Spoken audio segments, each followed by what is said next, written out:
Madam Speaker, ladies and gentlemen, thank you for the floor. If everyone is as confused as I am right now, then I can perfectly understand exactly what's going on in this debate. So I'm going to start by doing a bit of an extensive point of rebuttal, because I think that the opposition bench is living in parallel universes at the same time. And I'm really curious how that explains itself from a physical standpoint. Anyway, so the opening speaker of closing opposition gets up and tells us something that we really did not expect, the fact, namely, that children have parents. Maybe he should be a detective. Then we go on about his parents in the state, yada yada, on and on and on and on, whilst, again, living in those two separate universes. So here's the thing. Let me try to explain this to everyone and to myself at the same time. So, if I look at my parents, they seem to be more anti-gay than I am. If we look at all of our parents, they also seem to be more sort of not that friendly to gays than we are. Somehow, we've managed to grow up under their looming presence and somehow not be completely and idiotically sort of brainwashed by these people, right? So we've managed to change. Somehow, we don't really know how, we've actually managed to change. So that seems to be something that can happen. So what we're saying is, okay, let's try it with gender equality. Let's do the same thing with gender equality. Let us put together a mechanism, maybe schools, and let's try to teach these people that being a woman doesn't mean anything specifically relevant to your actions. The fact that you're a woman does not imply anything except the fact that you might have a vagina. And I say might for some weird medical reasons. Okay, now one extra point on this whole children thing. They bring up sort of the parents' background, which is also something that first opposition brought and I think has sort of floated around for a while. And on this, 2 points. Firstly, the fact that some people are going to get upset is definitely not a reason for not doing something. I mean, sure, if we give gay rights, loads of people are going to be pissed off. So what? Fuck off, get over it. We don't care, sit down. And these parents don't really have much of a choice either. I mean, they're sending their kids to school, and they can go at home and try to indoctrinate them into whatever. But what we're saying is that we at school are not going to do that. We're not going to say, women this, man that. You can wear whatever skirt you bloody well please. This has been something that has also gone around a bit sort of in a weird way. Like, oh, closing opposition says that we're telling them they're not allowed to wear skirts. No. We're telling them that the fact that you're a woman has nothing to do with the fact that you wear a skirt. Sir, if I want to wear a skirt, you do. If someone else wants to wear a skirt, whatever. I don't care what gender you have. Imagine the possibilities. All the men in this room, they have so many colors and shapes. It's unbelievable. Up to like 5 minutes ago, it didn't even cross my mind. And that is the innovation and the diversity that we're lacking because of all this gender inequality. Sir, no, please sit down. Okay. So I think that really does handle most of the things brought by closing opposition.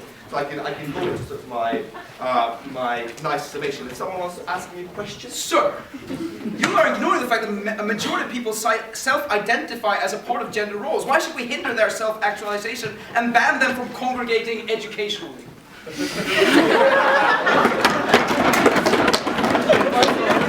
So what you're telling me is that a bunch of 5-year-olds have all decided together that they want to wear high heels, and we're taking away their right to congregate and go for slut walks. Yeah, sure. We're taking away that right. Okay. So now I want to talk about why the government should do this, why we should intervene, and I'm probably going to repeat some of the things that I've already said, and then I'm going to talk about why this is good.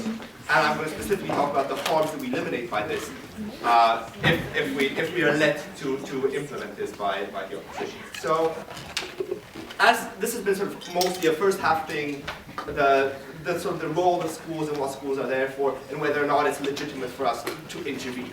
And I think the answer is rather obviously yes. And we've intervened throughout time in a couple of different things. We've been accused by opening opposition that we're imposing values. We are imposing values, and we're perfectly fine with that. I think we are pretty convinced that these are the good values. And we say, sir, you should not be a racist, sit down. Yes, you should not be this, and you should not be that. We know that we're going to be better off if we have no gender stereotypes. If we don't think that men drink more and chunder everywhere, sit down. And if women are not constrained, if no one is constrained by all these roles, and I'm going to I'm going to do a fun harm thing now. Sit down. I'm going to do a fun harm thing now and take our case and combine it with first government just to screw with the judges. So, I think they had a nice sort of, the nice LGBT point, which I'm really sad that they took from us. But I think we really sort of came in and sort of showed how the harms work, like from the innovation way and from how you identify with yourself. And I would like to make this example, and I'm sure this is going to, really stick and drive everything home. For example, when I grew up, and when most of us grew up, you are taught that men have a certain role. You're taught that men have certain preferences as well. You're taught that they do this. If you read the sentence that Hannes mentioned, without the pronoun at the beginning, and when someone went out into a bar and then they vomited in the car, you're more likely to put he in front of that sentence than she. The reason for that is that it seems somehow to be like a normal thing for them to do. Now, what happens to this is that you really constrain your universe of possibilities. And at some point, and this is going to be awesome, at some point, the hard cock of reality shears its ugly head. And what happens is you turn 15 and realize you're gay. You can't conform to your own moral stereotypes. All of a sudden, you within yourself are wrong. And you're wrong because you've been raised to think of yourself and your role in a certain exact way. And now you're like, and now you actually have a fight with yourself, not with society anymore. It's not about being accepted by society.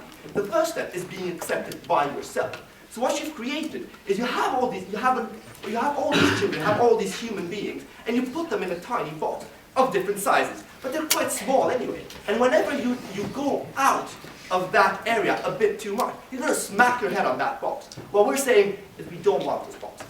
And the schools are not going to build those boxes. And if parents choose to build those boxes, we're going to try to destroy those boxes. For all these reasons, we beg to propose.